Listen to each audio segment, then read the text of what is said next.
Hey there, welcome to episode 145 of the Cafe Genius Impresario's audio program. I am your host, Dan Hugo, recording this at 1:55 p.m. Pacific Standard Time here in the Greater Vegas area on this Friday, December 5, 2025. We publish on Fridays, usually earlier in the day, but I think we'll make it. And I don't think people listen on Friday, so I think we're good. So all that said, today's title and topic, Initiative 2026. If you're thinking, that sounds familiar, but from last year, you would be correct. And that's what today's episode is about.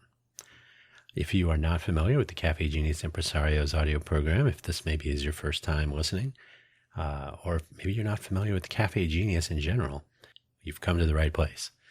Cafe Genius is a project of sorts. It was a wrapper around the pitch workout room from January of 2022. It's been a while now. We kicked off the January at the January 2022 Tech Alley. 11 days prior, the notion was discussed, and I kind of needed like the top line, right? Brought to you by or something, whatever, however you want to look at it. So the pitch workout room was an effort by Cafe Genius. And wait, what is Cafe Genius about? Well, Cafe with two F's is an homage to Cafe Centro, a small and unfortunately no longer open coffee shop located in the South Park in Las Vegas, in San Francisco. It's like they're the same. In San Francisco, very near the Oracle Ballpark, formerly the AT&T Ballpark, which is probably more around the time in question. I had been to the Cafe Centro a couple times. Very cool little spot in a nice little park with park benches and grass and trees. It's where Twitter was famously coming together. It's for better or worse. So Cafe with two F's, and then Genius is named after the Genius lunches that used to take place in the downtown project days in the downtown area of Las Vegas. People who were working on this, that, and the other thing would come together for ad hoc lunches. It was sort of a, hey, we're doing another lunch this week. So it was just every once in a while, very casual. It was lunchtime, so not a full day affair. And it was intended to promote communication between people who were doing interesting things. Seems like a good idea. So that's Cafe Genius doing a few things, interesting things. We'll talk about that today. And then Impresarios, of course, is the audio program, and it is about impresarios with two S's. Those are the people doing interesting things. So whether or not they are guests, all of the things we discuss are about the ecosystem, the entrepreneurs within it, the innovators within it, and thus the entrepreneurial innovation. The entrepreneurial innovation? Yeah. The entrepreneur innovator ecosystem. Take your pick. So that's a little bit about the show. This show. We have had guests before in the early days, but getting people to show up for things in Vegas, if you don't have a free lunch, is very tricky. So we'll get back on that for 2026. And that is a part of Initiative 2026 anyways, getting people to show up for their self-interest. On that note, hopefully wherever you found this audio program, you're able to locate the episode description, which contains the show notes, including a brief summary of one sentence that I will read to you. The links are the usual two. There's nothing in particular today because we're talking about something we talked about in a previous episode, but for the new year. So we'll get to that in just a moment. So all that said, let's get started so we can get finished on this lovely, but a little bit chilly Friday. Winter is upon us in more ways than one. Summary. This plan was originally Initiative 2025 from back in episode 97. We can review the initiative and tune it up in this original episode for the next attempt at getting this going for 2026. In other words, I didn't want people thinking this was like a best of or whatever. This is new, but we are referring directly to episode 97 because Initiative 2025 that we talked about in that episode never really started, unfortunately. So we'll get to that too. So The links for today's episode, the same as usual. cafegenius.org is the homepage. CAFFEGENIUS.org. The idea, so the website, as I'm speaking right now, I still really haven't touched it in forever. I'm just too much other stuff to do. And I don't really get a ton of web traffic. So I'm thinking, I know it's a chicken and egg, but I got to break some eggs first. The idea, though, is for the purposes of this audio program to have a primary point of publication. Spotify is okay. It has its various problems from a variety of perspectives.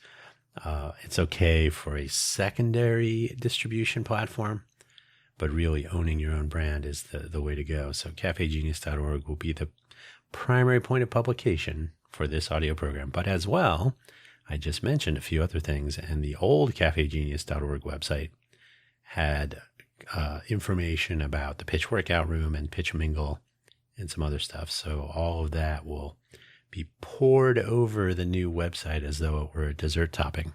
And we'll see. But there are various initiatives, various sub-projects, various things to include on that website. So of all my of the 4 other sites I have going on that are my own, not including Innovate for Vegas, this one has the most stuff to accomplish. So, and I'm not a web designer. Developer, yes. Designer, no. So it may or may not look nice, no matter how far along it moves. Anyway, keep that in mind, cafegenius.org. And the profile page linking everything for your host. I put the word host on there because this program, this channel, this is more likely to have a guest, which I have had guests before. And so ideally, I will have guests with links to refer to. So to be clear, obviously the Dan Hugo profile on buymeacoffee.com/Dan Hugo is, I've had it for about 5 years. And I keep saying this, I should check, but it doesn't, it's something like 5 years, give or take, whatever. I've had a LinkedIn profile for 22 years, and that doesn't help. It has aged like milk. But anyway, the buymeacoffee.com/Dan Hugo profile page has links to all of my audio programs, both to their primary point of publication, the YouTube channel, Spotify for Creators profile. I think that's about it. So you'll find the Buy Me an Update and Coffee Solo links there as well. Quaggling Sand, FFS Talk, this program, of course, and Let's Innovate for Vegas. So did I mention I got a lot of stuff going on during every week? So you can find out more information there. So on that note, no additional links for today. But episode 97, wherever you found this audio program, you should be able to find episode 97. So I didn't want to link to, because I don't know where you found this audio program, but 97. And worst comes to worst, you can find links on either of the. You can find the show via both of the links I just provided. So that's where we'll leave that for today. Are you going to go listen to episode 97? Either you already heard it, or this will be so fascinating that you will. But most likely, you're gonna let this one stand. That's my wager. This is Vegas, so that's legal. So let's do a quick review of what episode 97 ideas were. The fun economy and economic diversity. So let me, I have my notes available for reference. It's important to the fun economy is, so this is taken from the episode 97 notes. So the fun economy is important to the greater Vegas area, of course. The entire point of an economic diversity plan, which I'm sure has been around for a while, they kind of kicked it off in earnest in around 2018, prescient perhaps. Obviously the pandemic and the empty strip and empty casinos and empty, kind of like now, is something everybody remembers, empty. And that had an economic impact, of course, on the area. So there's been a sort of an increased push towards economic diversity. The fun economy is also trademarked. The trademark was received in February of 2025. So congratulations to its holder, the University of Nevada, Las Vegas Office of Economic Development. So is the fun economy a priority? Well, they haven't trademarked other such terms, so maybe. Uh, so economic diversity is interesting for all the talk about the entrepreneurial ecosystem and the strong and thriving and exciting startup scene. I've talked about this many times. The Las Vegas Global Economic Alliance is a public-private partnership or entity that drives economic policy consideration. If you visit LVGEA, CVA is Convention of Visitors Authority, LVGEA Global Economic Alliance.com, you can find out more information about what they actually do. But they look at where the economy might be going, and they're trying to encourage bigger companies to relocate here. So my view, the economic diversity efforts are really about bringing in either new companies to establish or existing companies to establish a presence. So you can either found a company here or open a branch office or relocate here. But they're really looking at the key verticals like manufacturing and biotech and healthcare and fintech and so on. And I'm going to mention this again for today's context, but even when I was talking about this then, I've linked to the LVGEA website and talked about these things, the key industries and all that in a few episodes now. So this is non-trivial. But the startup scene, the entrepreneurial ecosystem, I don't think it's the primary focus. I think it's one of those nice to haves because it would feed into the notion that this is a global innovation hub, which is obviously a nice selling point, with phrases like the next Silicon Valley and global innovation hub and Hollywood 2.0. And the next biotech research site is a big one that's coming on strong because of the medical school now opening at UNLV and other such things. So we'll see where that goes. But economic diversity is a big topic because nobody wants to see a city fail because tourism stopped. So that's reasonable. I'm not complaining about that, but I am concerned that there's mixed messaging going on. I did a whole episode, coherent cohesion and cohesive coherence, or vice versa. So what's the messaging, and is there a coherent plan? We'll see. But anyway, so let's revise this for 2026. So this is today now. Over the calendar year 2025, we have seen and certainly heard a lot about the softening of tourism numbers with various rationalizations concerning year over year, that the Super Bowl threw off some of the early months of 2024, and obviously some geopolitical and economic chaos has entered the scene. So everybody who's concerned about the soft summer of 2025, well, last year was an off year. We're still coming on strong in a post-pandemic era, and there's now some controversy over whether there's been a sort of a quiet shift towards the luxury customers, the luxury tourist, the luxury visitor. So people who are interested in spending more money, but fewer of those people. So that brings the total tourism numbers down. And there was just I literally just read an article moments ago about how the Venetian is actually I think it's had the best year financially of its history, despite the reduction in tourism. And the reductions have been on the order of 10%, 8%, 11%, pick a month. And that's where the LVCVA publishes these numbers for the month previous every month. And then they do year over year, and they do city of origin and all sorts of other data that's published. And they take a look at trends and so on. So interesting. The LVCVA has a sort of an ulterior motive, so it'd be nice to have a second source on those, but some data is available. Was 2024 better than 2025? Yes, on tourism, maybe not so much on actual profitability, gaming revenue, a couple of other factors. So the question is whether Vegas is still a destination city for everyone, or just those with money to throw away or burn or contribute to our economy. The LVGEA is driving economic diversity with focus on their own website. That is what they're focusing on. And presumably their discussions and outreach on and about their list of key industries, which I have discussed in previous and recent episodes of this program, they do mention the entrepreneurial ecosystem, describing it as thriving, but they are otherwise pretty quiet on the matter.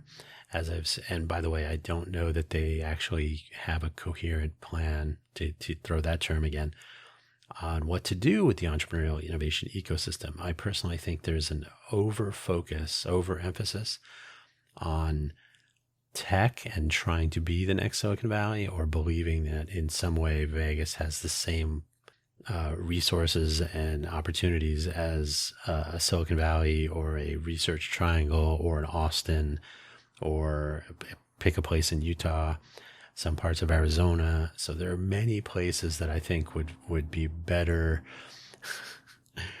suited to be quote unquote the next Silicon Valley. But as I always say, why try to be some other place? Be a better Vegas. As I've suggested in a particular episode, we lack coherent cohesion and or cohesive coherence. So that was the actual name of the episode. So you can find that. It's recent, but if you're motivated enough to listen to it, you'll find it. It's only, I think it's about a month ago. You'll find it. The LVGA has a new CEO from the Phoenix area by way of a more recent stint working on economic development in New Mexico. In keeping with Vegas tradition, we connected on LinkedIn before she officially kicked off her first day with LVGA. I think really because I'm in Las Vegas. So accepted the connection invitation, which I sent, and then never responded in any way to my outreach. This is it is a fairly common thing, unfortunately, not picking on one person except to provide an appropriate example. You may run into this as well. It becomes very difficult to revise any notions of cohesion and coherence in any form when people prefer to keep to their circles of colleagues and those wearing halos. We've talked about the ease with which some people receive a halo for doing nothing here in the greater Vegas area. I have spoken, and I'm not saying that the new CEO has done nothing, well, being they're new, but it's not a commentary on them. But certainly some people will get a response from the new CEO, and others like myself, not so much. I have spoken to this before. I believe it is a real problem, which is why I also spoke about bottom-up thinking in episode 97, and how we can and should focus on enabling and connecting those of us actually doing it, not talking about it in an NGO or in a staff role in some layer of bureaucracy. My point being, yes, people that that work for a government or that work for NGOs, they do their thing. I'm not saying they don't, but I am saying that when people who work for other companies talk about entrepreneurialism, you always have to step back a little bit and say, you may know stuff. And I've been in the situation with the food truck industry where you don't own a food truck. That is correct, but I have worked on them and I've done this. So my resume on this subject was fine. So the same can be true here. So I'm not saying they don't know anything. However, you're not in the trenches, so to speak. And in the food truck industry, I used to actually work on food trucks. So even though I didn't own one, I was deeply embedded in the marketplace to learn more about it. So do people in these roles know what they're talking about? Maybe. Do they know what they're talking about day to day because they're in the mix? I don't think so. Maybe not. And Vegas is a place that rides on warm introductions, shiny objects, and gaming.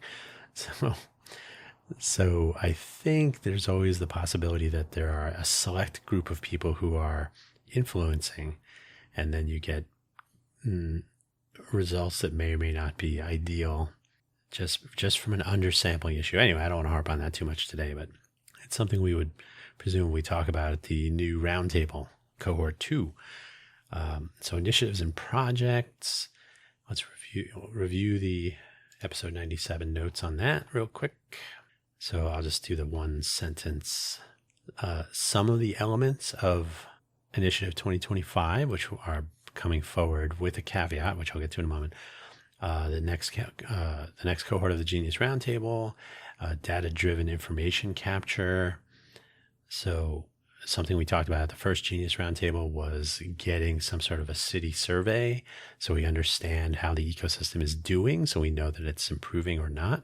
And I don't mean asking 1,000 people a couple of questions every couple of years. So more of a rolling introspection. Startup chamber. startup chamber of commerce would be interesting, I think. We have a variety of vertical chambers here: Asian chamber, urban chamber, Las Vegas chamber, and so on. So why not a horizontal business league that represents the interests of startups and entrepreneurs directly without the huge membership fees, which are typical of a chamber of commerce? Business leagues, chambers of commerce, these are the sorts of things that I think more people should pay attention to and form with purpose. An actual connection to the cultivation of our innovation culture and our entrepreneurial innovation ecosystem. So basically connecting with more of the different players within the ecosystem, not the select few. General information awareness. This includes open data, publishing and updating open data and making that data available for others in a sort of a transparent mode. And then taking a page from Innovate for Vegas Foundation efforts, take an open source approach to initiative component projects development. So those are fairly vague because a big part of what should be accomplished, and I've sort of been hinting at this, is that the people that are on the ground doing the things should be driving this sort of effort to better understand the environment so that we can elevate it in the rising tide lifts all boats mindset and address the things that may go unnoticed or unseen by those in structural roles for government bureaucracy, city staff, and so on, or NGOs adjacent to. Does that make sense?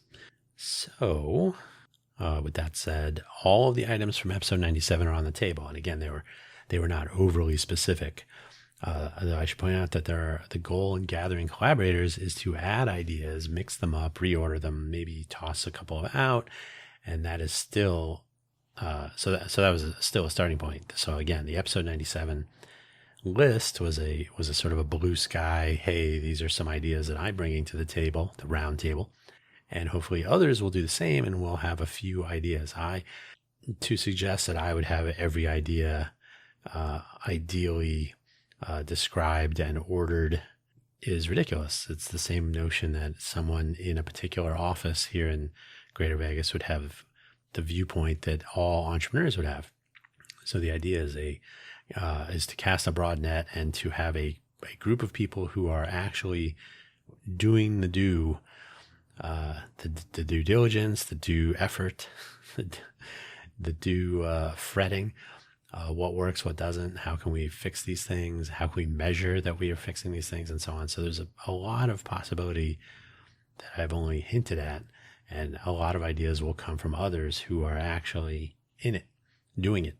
I have mentioned this before. I cannot stress enough how important this is now and into the future, the rolling introspective. Too often assessment is done by some special few surveying some fraction of the population. And by the way, I'm not arguing with the population survey methodology. That part is fine. Surveying populations happens all the time, but it only happens every few years. And in Vegas, a place of transient population, people, I've run into people that say, oh, I thought you moved.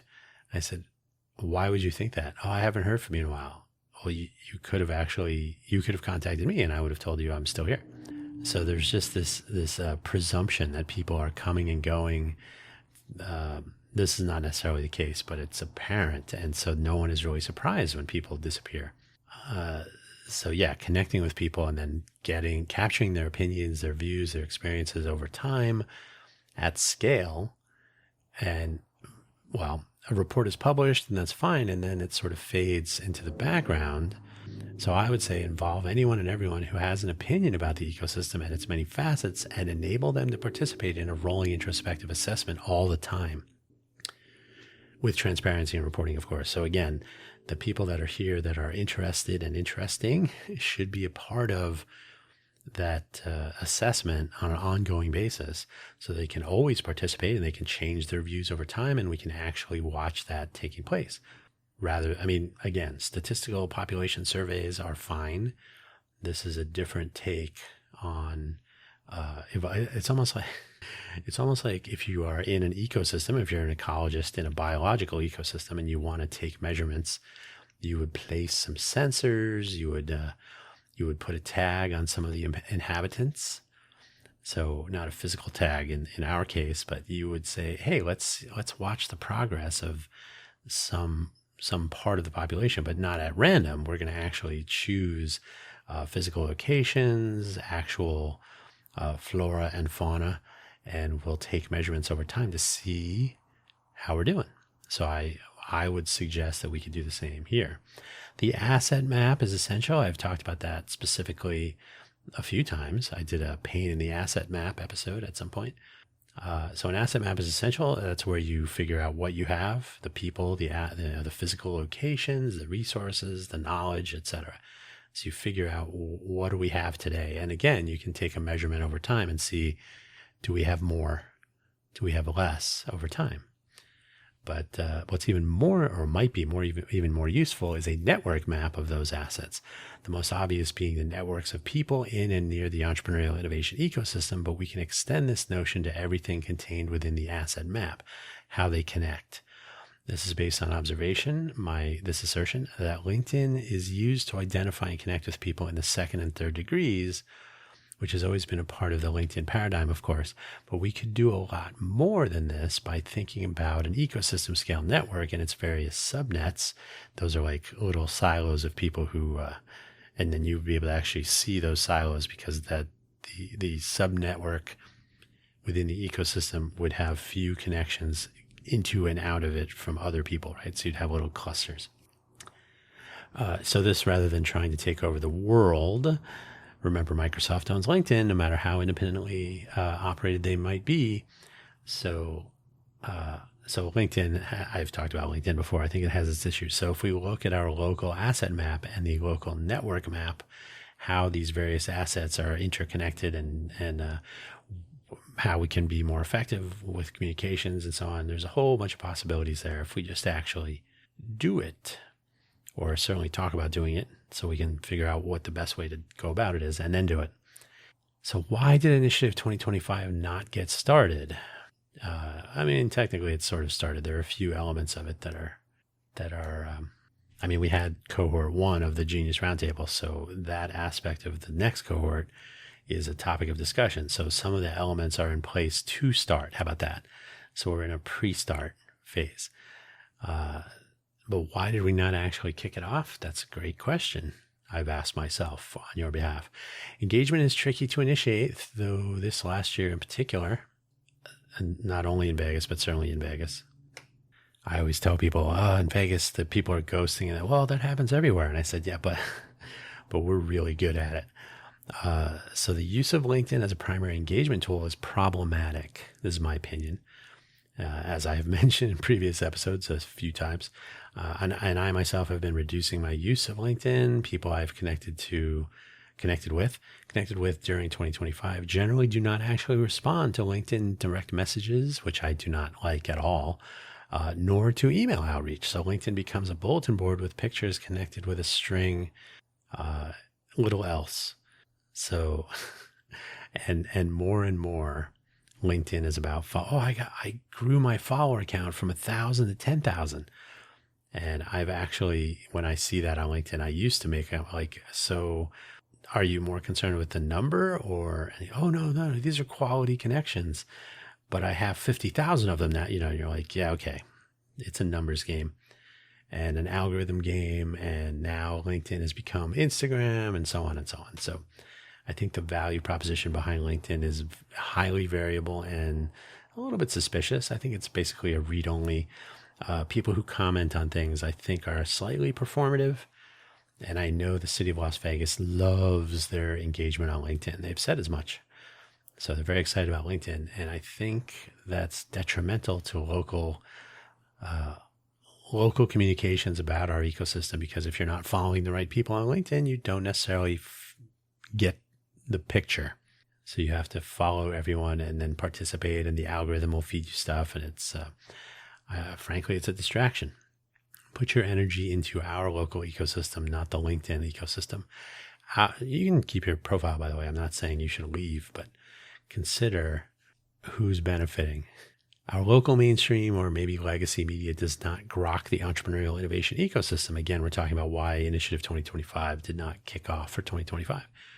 I believe there is some old school thinking in the media industry here. Definitely focus on classic economic facets like real estate and budgets and whatnot, and the Vegas specifics like gambling winnings and tourism numbers and so on. These always make headlines on top of the usual, city news, crime, politics, road construction. We have all those. And finally, I have described the current state of civic volunteerism as the winter of same. We're in a period of downturn or slowdown, general slowdown, in fact, a lack of interest, distraction with other more pressing matters, and there certainly are those. We got pressing matters going on every day at this point. I think we have something similar here in the case of our ecosystem. With the low-hanging fruit is a social gathering or two organized by someone else to feel as though there is a so-called startup scene and that one is a part of it for showing up. So I think that's essentially the state of affairs is, the usual gathering, the usual meetups, and I'll go and I'm participating, and this is the startup scene and so on. So I think we're in a sort of a gravity well or a motivation well, perhaps. I think it's a sign of the times, but I think also it's entirely possible, this is my ongoing theory, that the people who are actually doing, they don't have time to go to startup gatherings and so on. So it's possible that our startup scene, so to speak, and I've talked about this, is hiding behind progress and focus and so on. So I've talked about a second startup scene. Those are the people that are they're not aspirational, but they are actually executing on their startup or startups. So something like the Genius Lunch, bringing that back would reduce the commitment, but would increase the engagement amongst people who are actually working on their startups. So that's another part of Initiative 2026 now, is to engage with more people doing more interesting things and keep the commitment very light. So that's about engagement. That was just the first bullet item for why Initiative 2025 did not get started. So there were 3 sub-bullets. So it's the tools we use. LinkedIn, I think, is subpar. It's not ideal for in-person communities. And I don't even like the word community. Our local mainstream media and legacy media mode of thinking is not ideal either. And there's just a question about people being interested in engagement. We do have a silo problem here. That's been something I've talked about several times, and many people I've talked to in person have agreed with that. So I'm not just making that up. Item 2, why did Initiative 2025 not get started? There's a lot to do and no rush. If there is a little interest, or if interest requires cultivation or convincing, or maybe both, well, there is no rush, since all of this is designed ultimately to elevate the very people who could or should consider participating. In other words, I'm not here to sell anything because this is not about me profiting in some way from this. I'm trying to tell people that, we should be more proactively engaged in our ecosystem in which we are attempting to be successful, rather than leaving it to someone else. And so if no one's taking that and running with it, what are you going to do? I'm not going to do a TED talk on why people should be more interested in their environment. For my own part, it is a challenge to take on everything solo. So there must be some sane prioritizing of where I spend time and energy. I mean, that's true of everyone. That's not just me, which makes the other challenges understandable. Sane prioritizing of what we want to accomplish and how we're going to get there. It's as simple as that. At the end of the day, if I am driving, I will set the pace until others join in, or until I have some more time to direct toward this. And I might, as I clarify my own return on investment possibilities, I have mentioned the MuniBits initiative with Innovate for Vegas Foundation, how we can deploy that here in Vegas as a better, more interesting information sharing platform. So I'll get a little cohesion, at least, maybe some coherence, making use of modern approaches to information sharing rather than the take a print newspaper and put it online approach that we have today. And then we could actually look at things like production by a street, emergency vehicle. Hopefully they're okay. We can actually look at things like startup ecosystem properties and that rolling introspective and things like this that are not, they don't quite make the cut for our local media today. So one last section, I promise. Some additional ideas. I mentioned the commencement of online meetups ahead of is it a second or the second? I wrote both.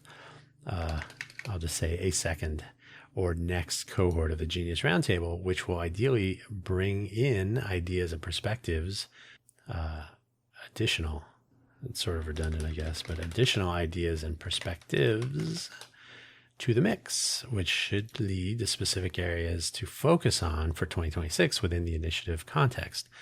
Thus, the initiative ideas I have presented here and in episode 97, they're seeds, if you like. They're a rough draft, but definitely only a starting point, not the definitive. And I've run into this here in Vegas before, and I would have thought the first cohort, you would think sitting at a table with other entrepreneurs, there'd be entrepreneurial thinking at play, but there was a lot of deference. That may be good or bad, but I would like to see more people more proactively engaged with their own ecosystem. And if we can steer that here, but not direct it, if that makes sense, I think that would be a benefit to all. More production by street, sirens, hopefully they're okay. Ideally, we will find more interest than we had in the first cohort, and we can pursue a communities of practice structure with independently participating groups, subgroups, communities of practice in those contexts rather than trying to have one big meetup. Now, we had one big meetup for the first cohort, but it was only 7, 8 people. Was it 7 plus me? I can't, whatever. It was not a large group of people. We could all certainly fit at one table, which was good. Meeting at round tables is still a good idea. And if you can have subgroups, and that's why the communities of practice idea, if we can expand the total participation, but have different focal points and have smaller groups of people who are actually focused on and interested in those focal areas, then smaller meetups would be good. Larger meetups are fine too, et cetera, et cetera.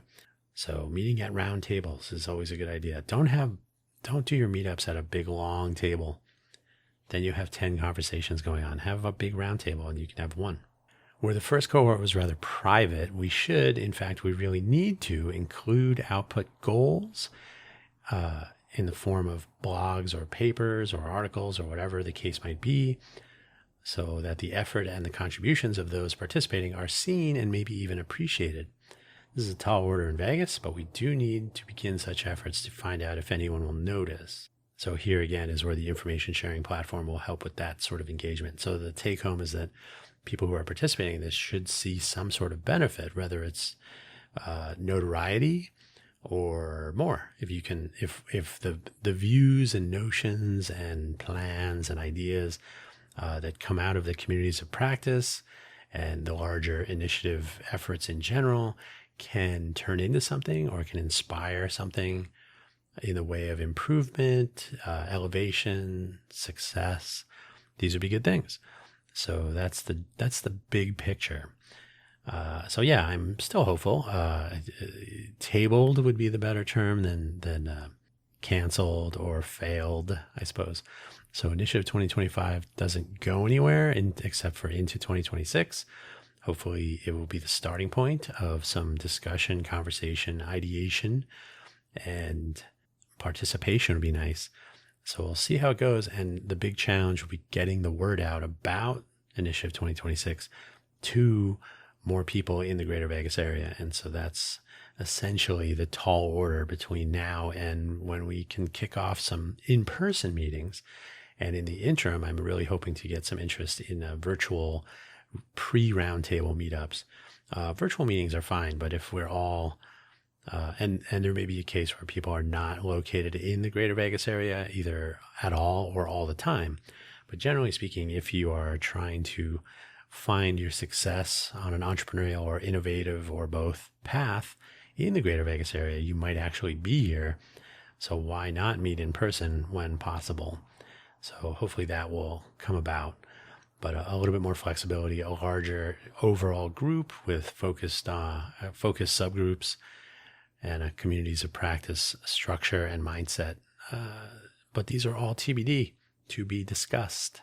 So that's where I'm going to leave it for today on this Friday, December 5th, 2025. Thank you as always for listening. And if you are in the entrepreneurial innovation ecosystem of the Greater Vegas area, consider participating in everything I've just described here today, or at least some part of it. Parts, perhaps. And that's all. Thanks for listening. Take care now.